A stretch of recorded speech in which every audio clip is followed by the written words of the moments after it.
आप सभी को जय मसीह की। प्रभु बहुत आशीष दे। एक बहुत गंभीर बातें हैं आप लोगों तक पहुंचाना जरूरी, ताकि शैतान को आप लोग मौका खुद ना दो। ध्यान रखना, लिखा है मेरा ज्ञान ना होने से मेरी प्रजा नाश हो रही थी। दूसरी तरफ लिखा है मेरा ज्ञान ना होने से मेरी प्रजा बंधुआई में जा रही थी। आज बहुत से विश्वासी बंधुआई जैसी हालतों को महसूस करते हैं। क्यों महसूस कर रहे हैं? क्योंकि वो सोचते हैं, आज एक विश्वासी इंसान सोचता है कि हम चंगाई को, छुटकारों को, बरकतों को हम खरीद सकते हैं, और ये बहुत बड़ा धोखा है। उनको नहीं पता है। ऐसा करके बहुत से लोगों ने नुकसान उठा लिया और मिला कुछ नहीं। आज हम परमेश्वर की चंगाई को, छुटकारों को और परमेश्वर के उन बड़े बड़े चमत्कारों को क्या आज हम धन से खरीद सकते हैं? इन बातों को सोचना है, जांचनी है। मेरे भाई और बहनों, प्रभु यीशु मसीह को याद करो। बहुत से लोगों ने ऐसा करके नुकसान उठा लिए और बहुत से लोगों ने ऐसा करके ठोकर खा ली। बहुत से लोग उधार लेकर भी, धन के उधार लेकर भी, पैसा देकर चंगाई को प्राप्त करने की कोशिश करी, छुटकारे को प्राप्त करने की कोशिश करी, बड़ी बड़ी आशीष को प्राप्त करने की कोशिश करी। बहुत से लोगों ने नुकसान को देखा है, बहुत से लोगों ने बदलाव को नहीं देखा, बहुत से लोगों ने चमत्कारों को नहीं देखा। क्यों? क्योंकि आज हम ये विश्वास करके जाते हैं, आज हम ये विश्वास कर रहे हैं, आज हम ये चीज सोचते हैं कि हम धन से परमेश्वर की सामर्थ्य को, चमत्कारों को, आशीषों को, बरकतों को, छुटकारों को, मेल मिलाप को, सब प्रकार की शांति को हम खरीद लेंगे। ये बहुत बड़ी गलती है और शैतान ने बहुत बड़ा एक कड़वा बीज बोने की कोशिश करी थी। इससे सावधान रहना। बहुत से लोग विश्वास से भटक गए, बहुत से लोगों के विश्वास कमजोर पड़ गए, बहुत से लोग अपने विश्वास में गिरते जा रहे थे कि कहां जाएं। कैसे ना कैसे करके तो खुदा के पास एक विश्वासी आता है, जब उसको पता चलता है कि इतने पैसे देने के बाद ये चंगाई, छुटकारा, आशीष, बरकत तुझे मिलेगी। लेकिन जब वो चंगाई, छुटकारा, आशीष, बरकत नहीं पाता, हालांकि वो विश्वासी, जो नया विश्वासी होता, कहीं ना कहीं से उधार कर्जा पैसा वैसा ले लेके या लोन लेकर फिर वो उस चंगाई, छुटकारे को पाने के लिए उसके पैसे उसको देता है, उसका दाम चुकाता है, और लास्ट में उसको कुछ नहीं मिलता है, तो उसको मन बिल्कुल प्रभु के विरुद्ध में होने के पूरे चांसेस है, और उसमें ठोकर के कारण कौन बन रहा है? सावधानी बरतना, शैतान को बिल्कुल भी मौका ना मिलने पाए। मेरे भाई और बहनों, आज खुदा की चंगाई को हम खरीद नहीं सकते हैं। सबसे बड़ी गलती हम लोगों की है कि आज हम इस विश्वास से ये सोचते हैं, इस विश्वास से जा रहे हैं कि हम धन देकर चंगाई को खरीद लेंगे। धन देकर, सर पे हाथ रखवाकर, छाती पे हाथ रखवाकर, पीठ पे हाथ रखवाकर, थपथपी लेकर हम बड़े बड़े चमत्कारों को पाएंगे, अपनी जिंदगी में छुटकारों को देखेंगे, धन को देखेंगे, आशीषों को देखेंगे, बरकतों को देखेंगे। लेकिन एक नया विश्वासी अपना धन लगाने के बाद भी जब उसको कुछ नहीं मिलता है ना, तो उसका विश्वास क्या नहीं टूटेगा? क्या वो ये नहीं कहेगा कि मैं तो वहां पर भी गया, मैं तो यहां पर भी गया, मैं तो प्रार्थना भी कराई, मैं तो पैसा भी दिया प्रार्थना कराने का, तब भी मेरी जिंदगी में काम नहीं हुआ? अरे यीशु तो कुछ नहीं करता, अरे सब धोंधलेबाजी है, ऐसा तो कुछ नहीं होता। सोचो कितने लोगों ने ठोकर खाई होगी। खुदा माफ करे ऐसे लोगों को जिन्होंने खाई है, जिनके द्वारा खाई गई है। प्रभु ऐसे सभी लोगों को क्षमा करे। हम में से कोई परफेक्ट नहीं, गलती हम सभी से हुई है। हम लोगों ने परमेश्वर की चमत्कारों को खरीदने की कोशिश की है, और प्रभु यही कहता है कि देख, मेरा ज्ञान ना होने से मेरी प्रजा बंधुआई में जा रही थी, वो नाश हो रही थी। और एक तरफ प्रभु कह रहा है, जो लोग मेरा ज्ञान रखेंगे वो हियाव बांधकर बड़े बड़े काम करेंगे। आज बड़े बड़े काम हो रहे हैं या बंधुआई में जा रहे थे? आज हमें इस बात को लेकर जांचना है। कहीं हमारे अगल बगल के लोग, आस पड़ोस के लोग, हमारे कई विश्वासी लोग कहीं भटक तो नहीं रहे। अगर कोई भटक रहे तो प्लीज उनको हिला देना, उनको संभाल लेना, कहीं वो ठोकर ना बने, कहीं वो ठोकर ना खाएं। सावधानी बरतनी है। हमें अगल बगल वालों को, लोगों को बताना है कि हम परमेश्वर के चंगाई को, छुटकारों को, आशीषों, बरकतों को धन से खरीद नहीं सकते हैं। ध्यान रखना। मान लो एक व्यभिचारी है, गलत और गंदे काम करता है, ऊट पटांग हरकतें करता है, गलत और गंदी चीजें देखता है, उसको चंगाई चाहिए। क्या वो पैसे देकर क्या चंगाई खरीद सकता है? समझने की कोशिश करना। जब उसका जीवन ही पाप में है, जब तक वो पश्चाताप नहीं करेगा, जब तक उसको चंगाई नहीं मिल सकती है। मेरे भाई और बहनों, ध्यान रखना है हमें इस बात का। अब एक और चक्कू छुरीबाज है, चक्कू छुरी मारने वाला इंसान है। अब उसको धन चाहिए। अगर वो आ जाए प्रार्थना कराने के लिए, हाँ भाई मैं आपको इतने पैसे दूंगा, मेरे लिए प्रार्थना कर दो, और एक काम करो, मेरे ना ये समस्या चली जाए, ये समस्या चली जाए। जब तक इंसान पश्चाताप नहीं करेगा, तब तक कैसे जा सकते हैं? आप सोच कर देख सकते हो इस बात को। प्रभु ने कहा है, उस व्यभिचारिणी स्त्री से कहा, देख तेरे पाप क्षमा हो गए, देख जा फिर पाप ना करना। पहला। दूसरा, उस 12 वर्षों के लहू बहने वाली स्त्री थी, जब वो आई उसने सोचा कि यीशु के वस्त्र को छू लूंगी तो मैं चंगी हो जाऊंगी। उसने ये नहीं सोचा कि मैं जो मेरा पैसा मैंने इधर उधर लगाया वो मैं यीशु को दे दूं, फिर यीशु से मैं चंगाई ले लूं। नहीं, उसने सिर्फ ये सोचा कि मैंने इधर उधर तो पैसा वेस्ट कर दिया, 12 साल तक मैंने अपनी जमा पूंजी वैद्यों को दे दी, कभी किसी को दिखा ले, कभी किसी को दिखा ले, लेकिन मेरे लहू बहने की बीमारी नहीं गई। लेकिन अब यीशु मसीह नासरत वहां से जा रहा है, अब मैं उसको छू लूंगी तो उसके वस्त्र को चंगी हो जाऊंगी। उस स्त्री ने ये नहीं सोचा कि मैं पैसे दूंगी यीशु को तो चंगी हो जाऊंगी, या पैसे से यीशु से सर पे हाथ रखवाऊंगी, या अपने पेट पर हाथ रखवाऊंगी, अपनी पीठ पर हाथ रखवाऊंगी, अपने कंधे पर हाथ रखवाऊंगी तो मेरी समस्या ठीक हो जाएगी। उस स्त्री ने यह सोचा कि मैं जाऊंगी यीशु को छूंगी तो चंगी हो जाऊंगी। समझना कैसे? उसने मन में एक विश्वास रखा कि प्रभु को छूंगी तो चंगी हो जाऊंगी। मेरे भाई और बहनों, उसने दाम क्या चुकाया? पश्चाताप हृदय के साथ वो प्रभु के पास गई, उसने परिश्रम किया, रोती बिलकती गिरती पड़ती गई, लोग छूते नहीं थे। ध्यान रखना इन बातों का। जिस किसी को ऐसे रोग होते थे कोई उनको छूता नहीं था, उसने कितना क्रूज उठाया अपने लिए, तो क्या खुदा उसको चंगा नहीं करेगा? आज हम मुंह के अंदर गुटखा दबाकर अगर मैं मुंह के अंदर गुटखा दबाकर सिगरेट बीड़ी पीते हुए एक हाथ में बोतल लेते हुए बोलूं, या फिर पी पाके मैं आपके पास आ रहा हूं, या फिर चलो पी कर भी नहीं आ रहा लेकिन मेरी ऐसी हैबिट्स है, लेकिन मैं आपके पास आ रहा हूं, पास्टर जी सिस्टर जी मेरे लिए दुआ कर दो, मैं आपको इतने पैसे दूंगा, मेरा ये काम हो जाए। चलो मैं एक बात कहता हूं, चलो आपने मेरे लिए प्रार्थना कर दी, काम हो गया। आपने मेरे लिए प्रार्थना कर दी और मेरा काम हो गया। ध्यान से सुनना, अब इसमें ठोकर का कारण कौन बना? आप बने। किसके लिए? मेरे लिए। कैसे? आप मेरे लिए ठोकर का कारण इसलिए बने क्योंकि आपने मुझे मेरी गलती के बारे में नहीं बताया, मेरी कमियों के बारे में नहीं बताया, मुझे वचन की शिक्षा पूरी तरीके से नहीं दी, मेरे जीवन में समस्या क्यों आई और कैसे आ सकती है, किस किस तरीके से आ सकती है। दूसरा, ये चीजें पूरी तरीके से नहीं बताई गई। और तीसरा ये कि मैंने आपको पैसे दिए और उस पैसे को लेकर आपने मेरे लिए प्रार्थना करी। दूसरा, एक ये भी रीजन है कि जैसे ही मेरे लिए प्रार्थना की गई और मेरी जिंदगी में जो चमत्कार हुआ, तो उस चमत्कार को देखकर ही मैं प्रभु के पास आ सकता हूं। बिना चमत्कार के मैं ठोकर खा जाऊंगा। समझने की कोशिश करना। आज मुझे चमत्कार मिल गया आपके पास आने के बाद, अगर मैं कल मुझे दोबारा पैसों की जरूरत पड़ी, या मुझे चंगाई की जरूरत पड़ी, या आशीष की जरूरत पड़ी, या बरकत की जरूरत पड़ी, या किसी प्रकार की तकलीफ से मैं जूझ रहा था और मुझे लग रहा है कि हाँ भाई जब मैं आपको पैसे दूंगा तो मैं ठीक हो जाऊंगा। अब जब कल मैं आया, मेरे सर में कोई प्रॉब्लम थी, मेरे हाथ में कोई प्रॉब्लम थी, तो मैं आया, आपने मेरे लिए प्रार्थना करी, पैसे दिए मैंने आपको और मैं ठीक हो गया। वेरी गुड, चल आ गया। फिर मैं कल फिर दोबारा कुछ दिन बाद मैं दोबारा आया। अब एक पहली बात तो ये, इंसान दोबारा बार बार अटैक में क्यों आ रहा है? बार बार इंसान को समस्या क्यों हो रही है? अभी थोड़ी देर के लिए ठीक हुई फिर दोबारा से क्यों हो गई? समझना इस बात को। ऐसा इसीलिए हो रहा है कि इंसान को वचन का ज्ञान नहीं है। अगर वचन का ज्ञान होता ना तो वचन की वो तलवार को खुद इस्तेमाल करता और दोबारा से पाप में नहीं आता। अगर उसको वचन की गहराई पता होती तो पश्चाताप करके घुटने टिकाकर अपने बुराई से मन फिराता और परमानेंटली उसको छुटकारा मिलता। क्या ये वाली बातें मुझे मालूम है? अगर मुझे मालूम होती ना तो मैं दोबारा पैसे लेकर पास्टर जी के पास, आपके पास नहीं आता, सिस्टर जी के पास नहीं आता कि आप मेरे लिए प्रार्थना कर दो। अगर मुझे वचन की गहराई मालूम होती। क्यों? क्योंकि वचन में तो साफ लिखा है कि परमेश्वर ने मुझे सांप और बिच्छू को रोकने का अधिकार दिया है। यीशु के कोड़े खाने से मैं चंगा हूँ और मुझे अधिकार है, कोई बीमारी मेरे को छू नहीं सकती। मुझे बपतिस्मा लेना है, मुझे पाप क्षमा हो गए हैं, यीशु ने मेरे लिए सब कुछ क्रूस पर पूरा कर दिया। अगर वो गहरी बातें अगर मुझे मालूम है तो मुझे दोबारा आपके पास आने की जरूरत नहीं पड़ेगी। लेकिन ये सारी गहरी बातें नहीं मालूम है, इसीलिए मैं बार बार आपके पास आ रहा हूँ। लेकिन जिस दिन मुझे चमत्कार नहीं मिला उस दिन मैं छोड़कर भाग जाऊंगा आपको। क्यों? क्योंकि मैंने वचन की गहराई को सीखा ही नहीं है, मैंने जाना ही नहीं है। समझने की कोशिश करनी है हमें इस बात को। जैसे आप एक पास्टर और मैं आपके पास आता हूं और मेरे को फिर से कोई तकलीफ हुई, मैंने आपके पास आगे प्रार्थना कराई, मेरे लिए कुछ प्रार्थना कर दो और मैं आपको इतने पैसे दूंगा, और फिर मैंने पैसे देकर आपको ये प्रार्थना करवाई, लेकिन मैं घर पे गया, चंगाई नहीं मिली मुझे, मैं दोबारा आया, दोबारा चंगाई नहीं मिली मेरे को, तो क्या मेरा विश्वास कमजोर नहीं होगा? क्या तीसरी बार मैं दोबारा तुम्हारे पास आऊंगा या नहीं आऊंगा? समझना। क्यों? क्योंकि मैंने धोखा खाया है, मैंने ठोकर खाई है। किस बात को लेकर? अब तो पैसे के द्वारा भी नहीं हो रहा मैं, लेकिन उस गहरी बात को नहीं समझ पाया जिसके द्वारा चंगाई मेरे जिंदगी में हमेशा वास करेगी। मैं उन बातों को नहीं समझ पाया। कैसे? मेरे भाई और बहनों, ये बहुत जरूरी बातें हैं।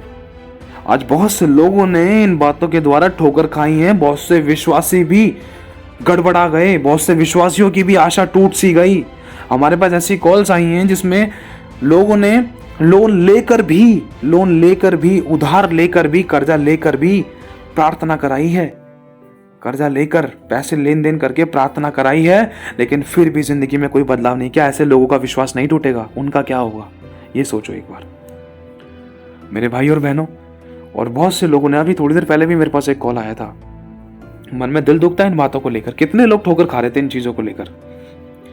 एक बहन का कॉल आया, मैं बताना चाहता हूँ उसको, इस विषय में आप लोगों को बताना चाहता हूँ, खुलकर नहीं बोलूँगा, समझना, टू द पॉइंट।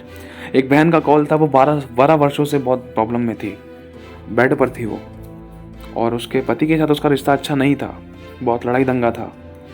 लेकिन हुआ क्या? समझना इस बात को। हुआ क्या? अगर वो बहन इस वीडियो को सुन रही तो मेरी बहन मैं आपसे माफ़ी चाहता हूँ, लेकिन ये आपकी छोटी सी गवाही सामने वाले की ज़िंदगी बदल देगी, इसकी सामने वाले की आंखों को खोल देगी। आप आशीष का कारण बनोगे मेरी बहन। तो मैं नाम नहीं ले रहा किसी का, लेकिन इस बात को आपके सामने रखना चाहता हूँ, क्योंकि हमने अपनी भी ज़िंदगी के अनुभव आप लोगों के सामने रखे हैं बहुत सारे, जिसके द्वारा आप लोगों ने बहुत कुछ सीखा है। आप लोगों ने ठोकर खाने से बचे हो, दूसरों के अनुभव के द्वारा आपने बहुत कुछ सीखा है, आप लोग ठोकर खाने से बचे हो। 40 साल का अनुभव, देखो अभी 12 साल के बारे में बता रहा हूँ मैं आपको। एक बहन 12 साल से बेड पर थी, अभी लगभग मान लो 1 साल के आसपास ही होगा शायद उसको प्रभु में आए हुए। तो अभी 1 साल के लगभग वो और उसका हस्बैंड किसी मिनिस्ट्री में गए और वहाँ पर उन्होंने प्रार्थना कराई, कुछ लेने देने का हिसाब किताब था। तो हुआ क्या, उस पैसे लेन देन करने के बाद भी उसकी ज़िंदगी में चमत्कार नहीं हुआ, वरन उसके पति जो विश्वास नहीं करते थे, तो क्या उसके मन में यह नहीं आएगा, यह नहीं आएगा कि तू जिस पे भरोसा रख रही वहाँ पर पैसा भी लग गया और काम का काम नहीं हुआ। और क्या उस बहन का विश्वास नहीं टूटेगा, प्रभु मैं तो वहाँ तो विश्वास से गई थी लेकिन मेरा तो काम हुआ ही नहीं, मैंने तो ये भी कर दिया, मैंने तो ये हिसाब किताब भी सेट कर दिया, लेकिन फिर भी मेरा काम क्यों नहीं हुआ, मेरी आज भी हालत ऐसी क्यों है। बहुत बड़े क्वेश्चन है मेरे भाई और बहनों। कितने लोग कैसे ठोकर खा रहे थे और कौन ठोकर का कारण बन रहे थे, ये हमें जांचना है। हमसे जो गलती हुई प्रभु हम सभी को क्षमा करें, मुझे भी माफ करे, आप लोगों को भी क्षमा करें प्रभु, ऐसे लोगों को भी क्षमा करें जो ऐसे काम कर रहे थे या जिनसे हुए थे या जाने और अनजाने में गलतियां हुई हैं, या जो कर रहे थे या जो करवा रहे थे। प्रभु इन सभी के पापों को क्षमा करें, हम सभी के पापों को क्षमा करें। कोई परफेक्ट नहीं है, लेकिन हमें इन बातों से सीखना है, आगे बढ़ना है, ऐसी गलतियां हमसे ना हो। मेरे भाई और बहनों, प्रभु में कहीं ना कहीं चेतावनी देता है कि सावधान, कोई तुझे भरमाने ना पाए, भरमाने वाली आत्मा काम ना करने पाए। हमें सावधानी बरतनी है मेरे भाई और बहनों। प्रभु के चमत्कारों को हम खरीद नहीं सकते हैं। कितने लोगों की आशा और विश्वास टूटे हैं। हमारे पास एक कॉल पहले भी आया था, बहुत बड़ी सिचुएशन में वो फंसे थे लोग, उन लोगों ने लोन लेकर भी वो मिनिस्ट्री में गए, प्रार्थना कराई, लेकिन कोई चेंजेस नहीं दिखाई दिया। क्यों? और जो लोग प्रार्थना कराकर जिनको बदलाव नहीं दिखाई दे, तो क्या वो दोबारा खुदा के पास आएंगे? एक बार अपने दिल से पूछो, क्या उनकी आशा और विश्वास नहीं टूटा होगा? हमने तो पैसे देकर भी कराया, तब भी नहीं हुआ। और जिनको हुआ भी, मैं एक बात कहना चाह रहा हूं, जिनको हुआ भी, हमारे पास एक और गवाही है। अभी कुछ टाइम पहले एक संगति होती थी, वहां से कुछ लोग गए थे एक मिनिस्ट्री में, तो वहां पर उन्होंने ले हैंड प्रेयर, उन्होंने कोई प्रार्थना कराई, उन्होंने भी कुछ हिसाब किताब सेट करके दिया। उन्होंने बताया, मतलब उनके कोई जानने में था, उन्होंने बताया, और उनकी वो गांठें थी वो गायब हो गई, लेकिन उसके कुछ टाइम बाद फिर से उठ गई गांठें। मैं ये नहीं कर रहा, प्रभु के चमत्कार में कमी नहीं है, समझना, लेकिन वो गांठें दोबारा आई क्यों, ये चीज समझनी है। और हम क्या चंगाई को धन से खरीद सकते हैं, ये भी समझने की जरूरत है। हमें समझने की कोशिश करना बहुत गहरी बात है। मैं एक छोटा सा विश्वासी हूँ आपकी कलीसिया का, आप मेरे पास्टर हो, जो आप इस समय आप वचन सुन रहे हो, आप मेरे पास्टर हो। आपका कुछ हिसाब किताब था, आपको पता है या नहीं पता है वाली बात अलग है, लेकिन अब मैं एक विश्वासी हूँ। मुझे पता चला कि आपकी चर्च में जब आते हैं और तो कुछ लोग हैं तो जो जिनके पास पैसे हैं तो वो पैसे देकर प्रार्थना करा सकते हैं आपसे, हाथ वाथ रखवा के। सिस्टर जी, पास्टर जी, आप दोनों से हाथ रखवा के प्रार्थना करा सकते हैं। लेकिन अब मैं कंगाल हूँ, मेरे पास कुछ भी नहीं है, तो मेरे मन के विचार क्या होंगे? समझ के देखना इस बात को। ये वही जानता है जो कंगाल है, जिसके पास धन नहीं है। क्या उसकी मन की आशा नहीं होगी कि मेरे लिए भी कोई स्पेशल प्रार्थना करे? ये वाला टॉपिक अलग है। और एक दूसरा, अगर मेरे पास पैसे हैं, अगर मैं आपके पास आता हूँ करवाने के लिए, चाहे मैं उधार लेकर आऊँ चाहे कहीं से भी लेकर आऊँ, मैंने आपसे प्रार्थना कराई, आपने मेरे लिए प्रार्थना करी, सिस्टर जी, पास्टर जी, आपने मेरे लिए प्रार्थना करी, और हाँ, मेरे को चंगाई मिली, मैं चंगा हो गया, मुझे अच्छा लगा। और दूसरा, लेकिन अगर मेरे को दोबारा से वो समस्या हुई, अगर मैं दोबारा से आपके पास आऊँ तो मैं कब तक आपको दे सकता हूँ? दूसरा क्वेश्चन। और इसी के साथ साथ ये भी चीज़, मैं कब तक इन चीज़ों के सहारे चल सकता हूँ कि पैसा देकर ही चंगाई मिलेगी? क्या मेरे मन में ये नहीं आएगा कि हर चीज़ को हम खरीद सकते हैं? प्रभु के पास आने के लिए हमें पैसे चाहिए, समझना। क्या मेरे मन के विचार ये नहीं होंगे? क्योंकि देखो बहुत से लोग हैं, सबके मन के विचार अलग है भाई। हम किसी को एक ही बात सभी को सेम तरीके से नहीं बोल सकते हैं। एक अच्छी बात को कोई बुरी समझ सकता है, अच्छी बात को कोई बहुत भली समझ सकता है, अच्छी बात को कोई डांट वाली समझ सकता है, एक ही बात को कोई गुस्से वाली समझ सकता है, एक ही बात को कोई भली समझ सकता है, नम्रता दीनता वाली बात समझ सकता है, एक ही बात को कोई शिक्षा वाली बात समझ सकता है, एक ही बात को कोई बुराई की बात समझ सकता है। सबके मन विचार अलग है। कौन कैसे स्पिरिट में हम नहीं जानते हैं। अब सोचो, लेकिन जो अनजान है, जिसको इतनी अंडरस्टैंडिंग नहीं है, तो क्या वो ठोकर नहीं खा सकता था? चाहे उसके पास धन है या नहीं है, धन है तो भी वो कितनी बार दे सकता है, अगर नहीं है तो वो कितनी बार विश्वास कर सकता, क्या वो अगर नहीं है तो क्या वो विश्वास कर पाएगा इस बात के लिए कि प्रभु मेरे पास धन होगा तो मैं भी कराऊंगा? अगर धन नहीं हुआ ही नहीं उस बंदे के पास, तो क्या वो विश्वास करेगा? समझना, बहुत सारी चीजें हैं, बहुत सारे क्वेश्चन उठते हैं इन चीजों को लेकर। और एक और चीज है, मान लो एक लंगड़ा भिखारी है और वो व्यभिचारी है। लंगड़ा भिखारी है और वो व्यभिचारी बहुत गलत और गंदे काम करता है। वो मुझे दिखाई दिया, ये किसी पास्टर को दिया, किसी पास्टर प्रभु के दास को, ये किसी विश्वासी को दिखाई दिया, ये समझ लो, विश्वासी को दिखाई दिया। चलो, अब विश्वासी जाकर उसके पास वो समाचार प्रचार कर रहा है, बोल रहा है कि देख तू चंगा हो जाएगा तो चर्च में आया कर। ठीक है, अब विश्वासी ने उससे बोल दिया कि तू चंगा हो जाएगा तो चर्च में आया कर। तो वो लंगड़ा जो था, जो व्यभिचारी था, जो पापी था, जो नशे पत्ते करता था, उस लंगड़े को जो यीशु मसीह के बारे में बताया कि तू चर्च में आएगा तू चंगा हो जाएगा। समझना, बहुत गहरी बात है। तो जैसे ही वो चर्च में आया, उसके लिए प्रार्थना हुई, कलीसिया ने लौ लगाकर प्रार्थना करी और वो चंगा हो गया। चंगा हो गया और फिर उसके बाद वो थोड़ा सा धीरे धीरे करके चलने फिरने लगा। धीरे धीरे करके उस लाइफ में चेंजेस आने लगे, टांग सही होने लगी। लेकिन फिर भी वो उसी पाप में डूबा हुआ है। और जो विश्वासी है, विश्वासी को पता है कि ये पापी है, ये व्यभिचारी है और ऐसे ऐसे काम करने वाले कहाँ जाएंगे। और फिर उसके बाद उसके और बहुत खतरनाक चोट लगी उस लंगड़े के, और ज़्यादा चोट लगी उसके पाप के कारण।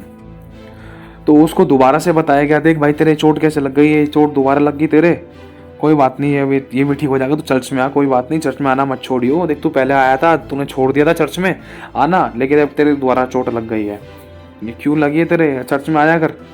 ठीक है, तो वो दोबारा से चर्च में आया और दोबारा से वो ठीक हो गया।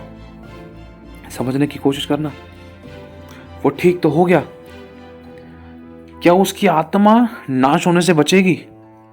जो लंगड़ा 10 साल में लंगड़ेपन के द्वारा नरक जाने वाला था, व्यभिचार और गलत और गंदे काम करने के द्वारा, अगर वो लंगड़ा अपने पापों को, अपनी गलतियों को नहीं पहचान पाया ना, तो 10 साल में लंगड़ा नरक जाने वाला 10 साल का लंगड़ा जब वो चंगा होकर दौड़ने लगेगा ना, तो और फुर्ती से पाप करेगा, जिससे कि वो 10 साल की दौड़ वो 2 साल में पूरी कर लेगा। प्रभु आपकी मन की आंखें ज्योतिर्मय करे।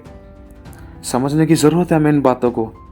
वो लंगड़ा जो लंगड़ेपन के साथ पाप कर करके 10 साल में नरक जाने वाला था, तो जैसे ही वो लंगड़ा चंगा हो गया, चंगा होने के बाद उसके पाप खत्म नहीं हुए, लेकिन उसके पाप और बढ़ गए, क्योंकि उसको पाप के बारे में बताया ही नहीं, उसकी गलतियां नहीं बताई, उसकी कमियां नहीं बताई। उसकी जिंदगी में पाप के कारण उसकी जिंदगी में समस्या आई है, पाप के कारण उसको नरक जाना पड़ सकता है, पाप के कारण उसकी जिंदगी बीमारी है। हमने ये वाली बातें उसको कोड नहीं की, ये वाली बातें नहीं बताई, हकीकत सुसमाचार तो हमने उसको बताया नहीं। हम तो चंगाई के बारे में बताकर उसको चर्च में उठा ले आए। चंगा तो हो गया वो, चंगाई पाकर अगर भाग गया, अगर पाप में और जोरों से स्पीड पकड़ी, उसने पाप करने में और ज्यादा शुरुआत करी, और ज्यादा तेजी से पाप करने में बढ़ा, तो उसके ठोकर का कारण कौन बन सकता है? क्या वो विश्वासी नहीं, जिसने उसको पूरा सुसमाचार नहीं सुनाया, उसने सिर्फ चंगाई के बारे में बताया, वो लंगड़ा चंगाई पाकर और दौड़ भाग कर पाप करने में लॉलीन हो गया। सोच कर देखो, जिस लंगड़े को 10 साल में नरक जाना था, जिंदगी रगड़ रगड़ के पाप करने थे, व्यभिचार करना था, वो लंगड़ा ठीक होते के साथ ही प्रभु के नाम से वो 2 साल में नरक चला गया। हमने उसका रास्ता आसान कर दिया, किसका? शैतान का। हमने उसको पूरा सुसमाचार दिया ही नहीं। समझने की कोशिश करनी है आज हम लोगों को। आज हम परमेश्वर का वचन कहता है, यीशु मसीह ने कहा कि जैसे पिता ने मुझे भेजा है, स्वर्ग और पृथ्वी का सारा अधिकार मुझे दिया गया है और मैं तुम्हें देता हूं। यीशु मसीह ने अपने पीछे नहीं लगाया, यीशु मसीह उनको इंडिपेंडेंट बनाकर गया। ये लो अधिकार, इस्तेमाल करो तुम। शत्रु को मैंने तुम्हारे पैरों तले कुचलवा दिया है। आज हम मनुष्य को, आज एक विश्वासी को, आज एक हम भेड़ों को आज हम बना क्या रहे हैं? कहीं हम उनकी टांगों को तोड़कर अपने पीछे तो नहीं लगा रहे हैं, या फिर हम उनको अच्छा चारा देकर उनको इंडिपेंडेंट बना रहे हैं, उनको बोल रहे कि तुम खुदा की ओर ताको, खुदा से मांगो डायरेक्टली। एक टाइम पे अगुआ बिजी हो सकता है, एक टाइम पे दास बिजी हो सकता है, एक टाइम पे दासी बिजी हो सकती है, एक टाइम पर हमारा फोन नहीं मिल सकता, लेकिन खुदा बिजी नहीं है। तुम उससे खुद क्यों नहीं मांगते? और मांगने के साथ साथ अपने आप को क्यों नहीं परखते कि तुम्हारी जिंदगी में यह समस्या आई क्यों? आज हमें भेड़ों को इंडिपेंडेंट बनाना जरूरी है। वो डिपेंड हो सिर्फ और सिर्फ यीशु पर, ना कि किसी मनुष्य पर, ना कि किसी परमेश्वर के किसी भी दास पर, ना कि धन पर, ना कि अपने तन पर, ना ही अपने मन पर, ना ही अपनी बुद्धि पर। भरोसा रखे, विश्वास रखे अटूट तो सिर्फ और सिर्फ यीशु पर। तो ही वो विश्वासी, तो ही वो व्यक्ति छुटकारा और उद्धार पूरी तरीके से पाएगा और प्रभु में बना भी रहेगा। क्यों? क्योंकि उसने मुसीबतों का अकेले सामना करना सीख लिया है। अगर रोग लग भी गया तो उसको पता है कि मुझे चंगाई कैसे मिलेगी। उसको पता है कि मेरे किस गलती के कारण हुआ है। उसको पता है कि मेरे मुंह से ऐसे शब्द निकले। उसको पता है कि मेरी आंखों से मैंने ये पाप किया, इस कारण मेरी जिंदगी में समस्या आई। उसको पता है कि मैंने धन यहाँ पर नहीं दिया। उसको पता है कि मैंने 10वां हिस्सा नहीं दिया, इसी कारण मेरी जिंदगी में समस्या आई है। उसको पता है। और जिसको पता है वो ही उठ सकता है, जिसको पता नहीं है वो इधर उधर ताकेगा। और लिखा है श्रापित है वो मनुष्य जो मनुष्य की ओर ताकता है, लेकिन धन्य है वे जिन्होंने अपना आधार यहोवा को बना रखा है। प्रभु आप सभी को, हम सभी को क्षमा करे अगर जाने में किसी के बारे में डायरेक्टली इनडायरेक्टली कहा। प्रभु हम सभी को क्षमा करे। लेकिन मैं एक बात कहना चाहता हूँ, ये सारी बातें आपको बताना जरूरी ताकि आप लोग ठोकर ना खाएं। बहुत से लोग विश्वास से भटकने की उस पर थे, कगार पर थे। लोग कैसे इकट्ठा करते हैं पैसे, घर की परिस्थितियां बिगड़ी हुई हैं और कर्जा लेकर एक उम्मीद के साथ इंसान आ रहा है, लेकिन फिर भी उम्मीद बिल्कुल ठप। लेकिन अपने हिस्से का काम इंसान को करना जरूरी है। क्या करना है? चंगाई, छुटकारा, आशीष, बरकतों को, धन को हम धन से नहीं खरीद सकते हैं। सामर्थ को हम धन से नहीं खरीद सकते हैं। चंगाई छुटकारों को धन से नहीं खरीद सकते हैं। ये सबसे पहली ये गलती हमें ठीक करनी है। हमें प्रभु की ओर ताकना है। दूसरा, अपनी गलती को देखना है। तीसरा, उसकी बाट जोनी है। चौथा, विश्वास के साथ हमें अंगीकार करना है और धीरज धरना है। तब हमारी जिंदगी में काम होगा। ये नहीं कि समस्या आते के साथ ही भाई तू दे दे, मम्मी तू दे दे, यहाँ चलते हैं वहां चलते हैं। अरे जब हम एक जगह के फेथफुल नहीं है तो हम दूसरी जगह के फेथफुल विश्वासियों के कैसे बन सकते हैं? क्या खुदा सभी जगह एक ही खुदा काम नहीं करता है? क्या हम मनुष्य की ओर नहीं ताक रहे हैं? क्या हम मनुष्य के पीछे नहीं भाग रहे हैं? तो खुदा से कैसे प्रतिफल पा सकते हैं? बहुत से लोगों ने आज अपनी आशीष इस कारण खोई हैं। हालांकि खुदा ने अपने दास दासी को एक अलग ही अभिषेक दिया है, लेकिन उनकी ओर ताकना नहीं है। खुदा तो कहता है कि मेरी ओर ताक, मेरी सी चाल चल, मुझसे मांग। बहुत सारी गड़बड़ी आज हम लोग कर रहे थे। इन बातों की करेक्शन की जरूरत आज हमें है। अगर कोई आपका आस पड़ोस अगल बगल का कोई व्यक्ति कोई सोचता है कि मुझे धन देकर चंगाई मिल जाएगी, धन देकर आशीष मिल जाएगी, धन देकर सामर्थ मिल जाएगा, धन देकर अभिषेक मिल जाएगा, धन देकर बरकत मिल जाएगी, धन देकर सामर्थ बहुत कुछ मिल जाएगा, तो ये बहुत बड़ी गलत फहमी में है। अगर आज मिल गया, अगर कल नहीं मिला ना तो मुंह के बाहर गिर सकता है इंसान। और अगर गिर गया तो उठने के चांसेस बहुत कम है। क्यों? क्योंकि उसने उठना सीखा ही नहीं है। उठता कैसे? जब वचन का ज्ञान होगा तभी तो उठेगा अकेला। जिस दिन पास्टर नहीं मिला, जिस दिन फोन नहीं मिला, तो उस दिन तो गिरे पड़े रहने वाली बात है ना। लेकिन जिस दिन वो विश्वासी अगर प्रभु की ओर ताकना सीख गया, चाहे मैं कह रहा हूं रोज गिर रहा था, उसको किसी दास की जरूरत नहीं पड़ेगी, वरन वो दूसरों को भी उठाने वाला बनेगा। वो बनेगी सच्ची भेड़ परमेश्वर की। तो मेरे भाई और बहनों, इन बातों का ध्यान रखना। मैं दिल से आप सभी से सॉरी बोलता हूँ। प्रभु मुझे भी, हम सभी को क्षमा करें। हम में से कोई परफेक्ट नहीं, हम सभी से गलतियां हुई हैं। प्रभु यीशु आपके लोग हम सभी को धोखे शुद्ध करने के लिए धन्यवाद देते हैं। हमने प्रभु का समय चुराया, धन चुराया, पैसा चुराया है। हमने प्रभु के साथ किसी बात में विश्वास योग्य नहीं रहे। हमारे शब्दों से लोगों ने ठोकर खाई है, हमारे व्यवहार से लोगों ने ठोकर खाई है, हमारे कामों से लोगों ने ठोकर खाई है। कोई भी, लेकिन हमें ये चीज़ का ध्यान रखना है, गलती हो गई माफ़ी मांगकर आगे बढ़ना है। मेरे भाई और बहनों, परफेक्ट मैं भी नहीं हूँ, लेकिन ये सारी बातें प्रभु का आत्मा सिखाता है, जिनको आप लोगों को जानना ज़रूरी है, ताकि आप लोग और मैं, हम में से कोई ठोकर ना खाए। प्रभु ने कुछ जिम्मेदारियां दी हैं, कुछ तरीके बताए हैं, उसके अनुसार हमें करना है। मैं दिल से फिर से सॉरी बोलता हूँ आप लोगों को अगर किसी को मेरी बात का बुरा लगा, लेकिन जो हकीकत है वो बताने की कोशिश की है। आपको सावधानी बरतनी है, अनजाने में भी शैतान को मौका ना मिलने पाए। अरे जिस खुदा बाप ने सेवा दी है, क्या वो सेवा को नहीं चला सकता? कभी परमेश्वर अपने नाम को निंदित नहीं होने दे सकता। कभी परमेश्वर अपनी सेवा के ऊपर आंच नहीं आने दे सकता। समझना, मान लो उदाहरण के तौर पर आप एक पास्टर हो और मैं आपकी चर्च का एक विश्वासी हूं, और आपको आपकी चर्च के लिए धन चाहिए। परमेश्वर आपको शर्मिंदा नहीं होने देगा। परमेश्वर आपको सबके सामने हाथ नहीं फैलाने देगा। अगर हाथ फैलाने दे रहा है तो क्या परमेश्वर की ओर से वो सेवा है, या फिर हम कहीं गड़बड़ी तो नहीं कर रहे हैं? शुरुआत में तो चाहे परमेश्वर की ओर से थी, कहीं हमने बाद में तो गड़बड़ी नहीं कर दी है? कहीं हमसे शैतान के काम तो नहीं हो रहे हैं? ये भी ध्यान रखना है। हो सकता है कि सेवा परमेश्वर की ओर से हो, लेकिन कई बार हम भी गड़बड़ियां कर देते हैं, जिसके कारण क्या खुदा का दिल खट्टा नहीं हो सकता? सावधानी बरतनी है। एक नलके से दो प्रकार का पानी नहीं निकलना चाहिए, एक ही प्रकार का निकले। गलती हो गई, पश्चाताप करके माफी मांगकर आगे बढ़ना है, माफ करना है और आगे बढ़ना है। सोचकर देखो, सर्वशक्तिमान परमेश्वर, राजाओं का राजा, प्रभुओं का प्रभु, सृष्टि का मालिक, अल्फा और ओमेगा, आदि और अनंत काल का परमेश्वर जब आपका और मेरा बाप है, आपका और मेरा प्रभु है, आप तो खुदा के दास हो। आप खुदा के दास हो और मैं आपकी कलीसिया का मेंबर हूं, तो खुदा जिसने आपको सेवा दी है, क्या वो नहीं चलाएगा? क्या वो आपको हाथ फैलाने देगा? समझने की कोशिश करना। सेवा किसकी है? परमेश्वर की है। तो परमेश्वर ही को चलाना है, परमेश्वर ही को पता है कि कैसे अरेंजमेंट्स होंगे, कैसे लोगों के मनों में डालना है। परमेश्वर अपने दासों का मुंह काला नहीं होने देगा, मुंह गंदा नहीं होने देगा। इन बातों को हम समझ क्यों नहीं रहे हैं? आप एक पास्टर हो, आप बार बार हमसे गली मोहल्ले में आकर मांगोगे थोड़ी ना कि मुझे चर्च बनाने पैसे दे दो। ये कोई सेवा का ही नहीं है, ये तो हम खुद मांग रहे हैं। ये बात परमेश्वर की ओर से नहीं है। प्रभु ने साफ कह दिया, मैं तुझे देने वाला बनाऊंगा। मेरे भाई और बहनों, परमेश्वर लोगों को बेचैन कर देता है, दर्शन दिखाता है, स्वप्न दिखाता है, आत्मा में बेचैन कर देता है कि तू मेरे भवन में इस वाले पास्टर को इतना इतना धन दे, उसको जरूरत है। बिना मांगे ही परमेश्वर अपने लोगों को ब्लेस करता है। लेकिन ऐसा किसके साथ होता है, यह भी हमें समझना है।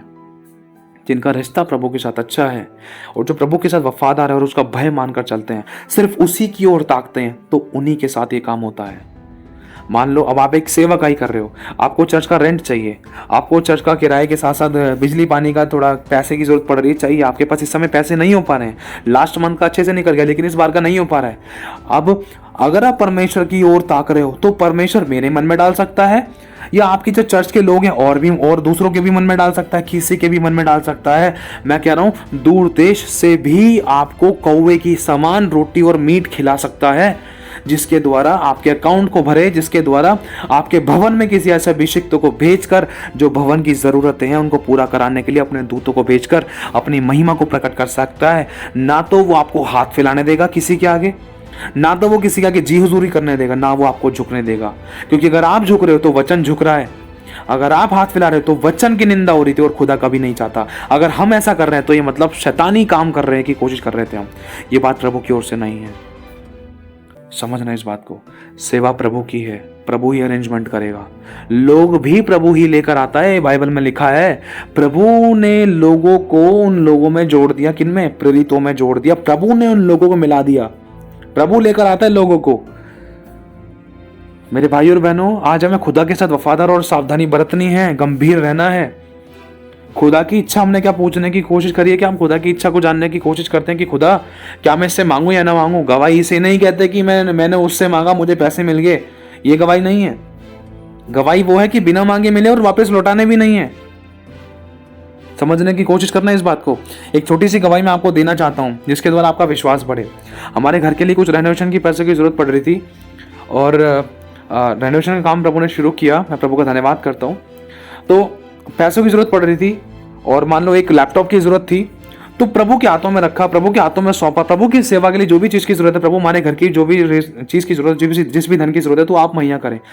प्रभु ने लोगों के मन में डाल दिया। मेरे भाई और बहनों, सेपरेटली हमें शब्द के साथ प्रभु ने ब्लेस किया कि ये अमाउंट आपके घर के रेनोवेशन के काम के लिए है और ये अमाउंट आपके मतलब जो लैपटॉप है उसके लिए है।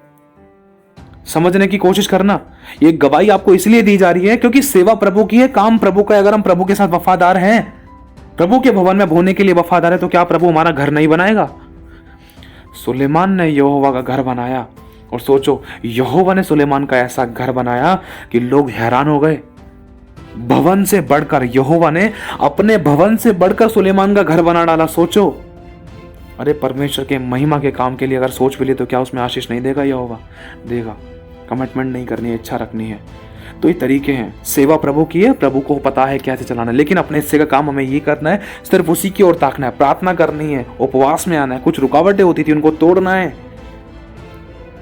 परमेश्वर की संगति में बैठना है, ताकि हम उसकी उस योजना को जान पाए कि क्या योजना है प्रभु, ये संगति, ये लोग बढ़ेंगे कैसे, कैसे होगा, इस घर का रेंट कैसे निकलेगा, चर्च का रेंट कैसे निकलेगा, चर्च के लिए सामान कैसे आएगा। ये प्रभु की ओर ताकना है। प्रभु भेजेगा लोगों को, आपको नहीं जाना पड़ेगा, आपको नहीं मांगना पड़ेगा, आपको नहीं बोलना पड़ेगा कि मुझे पैसे दे चर्च के लिए, आपको नहीं बोलना पड़ेगा कि मुझे धन दे इस पियानो के लिए, इस गिटार के लिए, इस माइक के लिए, मेरे को पैसे चाहिए भाई, ऐसे लगवाना है, सारे कलीसिया मिलाकर पैसे लेकर आओ। ऐसे नहीं करता है प्रभु।